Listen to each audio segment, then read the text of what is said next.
ಮಳೆ ಬಂದ ಮಳೆ ಅಂದರು ಹೊರಗಡೆ ಆಗಿದ್ದೆ ಅದ ಹಂಗೆ ನೀನ್ ನಳೆ ಬರೋದೋಗಿ ಅತ್ತು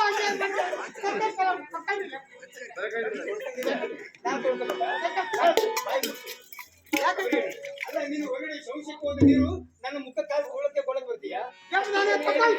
ಆಯ್ತಮ್ಮ ಯಾವ ಮನೆಗೆ ಬಂದಿರತಕ್ಕಂತ ಹಳೆಗೆ ಏನು ಗೌರವ ಕೊಡ್ಬೇಕು ಮಗಳಿಗೆ ಏನು ಗೌರವ ಕೊಡ್ಬೇಕು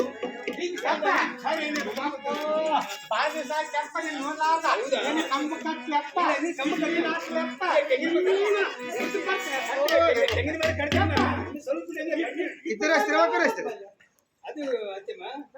ಇದು ಒಳ್ಳೆ ಮಾತು ಈಗ ಸದ್ಯ ಒಬ್ಬವನು ಬಂದ್ರಿ ಯಾಕಂದ್ರೆ 3 ತಿಂಗಳಾಯ್ತು ನನ್ನ ಮಗಳು ನನ್ನ ಮನೆ ಬಿಟ್ಟು ನಿನ್ನ ಮನೆ ಸೇರಿಳ ನಾ ಹುಡುಕುತ್ತಾ ಇವಾಗ ಬಂದೇನೆ ನಾನು ಬಂದ